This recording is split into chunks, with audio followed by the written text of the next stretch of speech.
आचार्य श्री धनंजय जैन अकोला महाराष्ट्र से अपनी शंका रख रहे हैं। सीता जी ने ऐसे कौन से कर्म बांधे जिससे उन्हें वनवास और अग्नि परीक्षा देनी पड़ी? सीता ने पूर्व भवों में एक मुनिराज और एक आर्यका पर दोषारोपण लगाया था, जिसका फल उनको इस प्रकार से भोगना पड़ा। एक भाई और बहन एक मुनि बन गए और एक आर्यका बन गए थे। उनके नगर में आए हुए थे और वो बैठ कर के आपस में तत्व चर्चा कर रहे थे। सीता उस पूर्व भाव में दर्शन करने आई थी और दर्शन करके देख करके नगर में जाकर के इस प्रकार का गलत प्रचार कर दिया कि वो मुनिराज और माता जी एक साथ बैठे हुए हैं।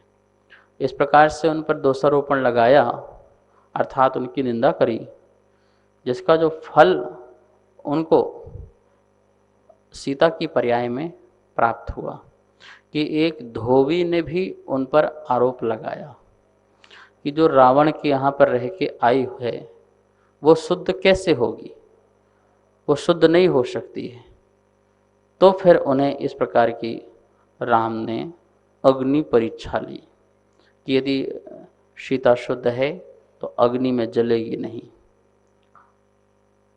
इस प्रकार से हम किसी पर भी दोषारोपण लगाते हैं तो उसका फल हमें कभी न कभी हमको भी मिलता है।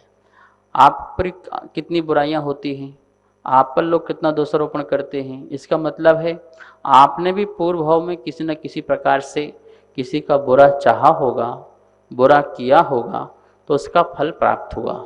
इस कारण से आप देखिए सीता जी को भी इस भाव में इस प्रकार का दोषारोपण सहन करना पड़ा।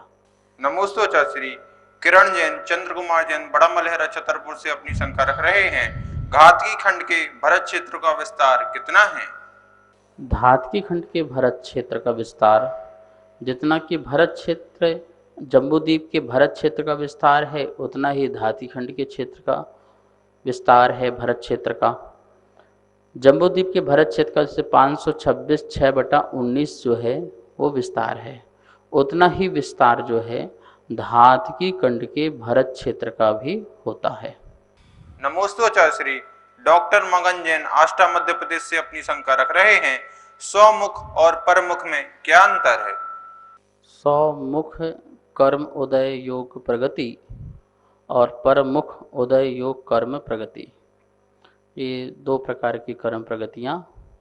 जो कर्म जैसा बांधा है उसी कर्म का उसी रूप में उदय में आना, ये स्वमुख कर्म उदय प्रगति कहलाती है।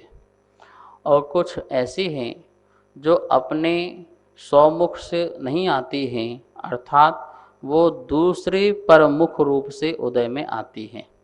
जैसे एक इंद्रिय जीव के स्पर्शन इंद्रिय कर्म का उदय चल रहा है, तो स्पर्शन इंद्रिय कर्म के उदय में ये स्वमुख है, लेकिन जो रसना घ्राण चक्षु स्रोत उसके स्पष्ट रूप से उदय में नहीं है, तो वह परमुख होकर के उदय में आ रही है। वो स्पर्शन रसना घ्राण संबंधी जो शक्ति है, वो शक्ति भी स्पर्शन इंद्रिय संबंधी होकर के उदय में आ रही है।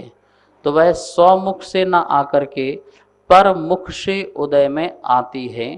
इसको कहते हैं स्वमुख कर्म प्रगति उदय और परमुख कर्म प्रगति उदय।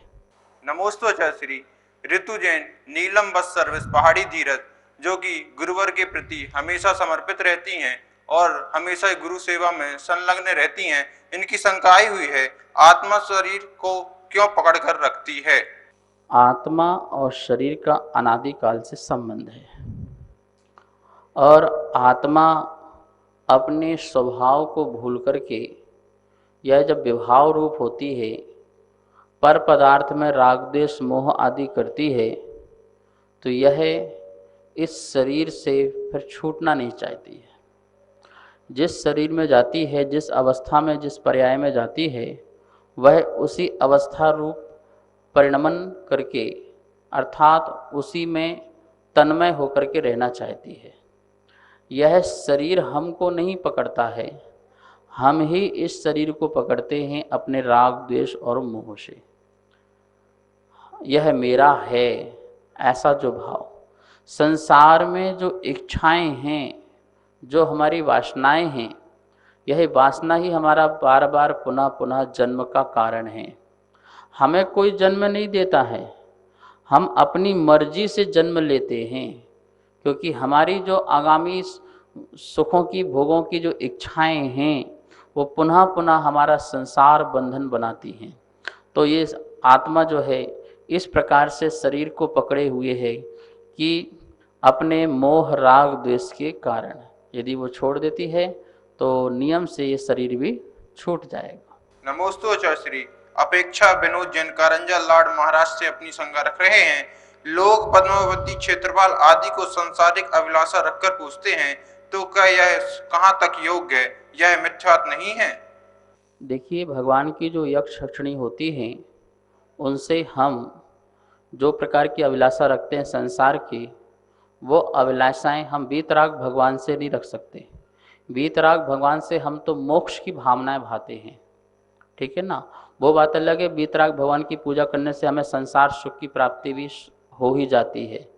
लेकिन जो भगवान के यक्षिणी देवी देवता हैं सम्यक दृष्टि, उनसे आप किसी प्रकार की संसारिक अभिलाषा रखते हैं तो वह अभिलाषा अनुचित नहीं है। जैसे कोई धर्मात्मा व्यक्ति से आप कोई सहयोग मांगते हैं तो वो धर्मात्मा व्यक्ति आपका सहयोग करता है, ऐसे वो भी सम्यक दृष्टि हमारे धर्मात्मा हैं। लेकिन बात रही पूजने की, तो पूजा तो वीतराग भगवान की ही होती है, वीतराग भगवान की ही पूजा करना चाहिए। वो हमारे धर्मात्मा हैं, उन धर्मात्मा से आप अपनी बात रख सकते हो, विनम्र भाव से बात रखने में कोई बाधा नहीं है। नमोस्तु आचार्य श्री। सुलेख चंद जैन नोएडा यूपी से अपनी शंका रख रहे हैं। ऊर्ध्वलोक में जो विमान है, क्या उन सभी में देव ही रहते हैं? ऊर्ध्वलोक में जो भी विमान हैं, कोई भी विमान बिना देव के नहीं होता है। विमान देवों की तो होते हैं, तो इसलिए हर विमान में देव होते हैं। 16 स्वर्ग हैं, 9 ग्रैविक विमान हैं, 9 अनदिश विमान हैं, 5 अनुत्तर विमान हैं, सभी में देव लोग ही रहते हैं। नमोस्तु आचार्य श्री। सुधीर जैन ऑस्ट्रेलिया से अपनी शंका रख रहे हैं। अगर इस कोरोना काल में मंदिर जी में द्रव्य वगैरह लेके ना जाएं तो क्या इसमें कोई दोष लगता है? देखिए, इस कोरोना काल में आप भी सुरक्षित रहिए और दूसरों को भी सुरक्षित रखिए। धर्म ऐसा कीजिए कि जिसके कारण किसी और को परेशानी ना हो। आप मंदिर में जाकर के द्रव्य ले जाएंगे, कोई व्यक्ति आएगा वो अपनी द्रव्य चढ़ाएगा। इस प्रकार से यदि आपके हाथ में कोई वायरस हो, द्रव्य में वायरस हो, तो वह वायरस जो है अन्य लोगों पर जा सकता है। वहाँ पर कोई ना कोई द्रव्य तो उठाएगा ना। वहाँ मंदिर का पुजारी माली जो है, सेवक जो है, यदि उसको किसी प्रकार से कोरोना आदि हो जाए, उसका परिवार में नुकसान हो जाए, तो उसके जिम्मेवार हम होंगे। अतः अभी आप सामग्री ना चढ़ाएं, अभी आप जो हैं मात्र भाव नमस्कार आदि करें। कोरोना काल में थोड़ा सा शांति हो जाने दो और उसके बाद ही फिर ऐसे कार्य करें। सभी को सादर जय जिनेन्द्र।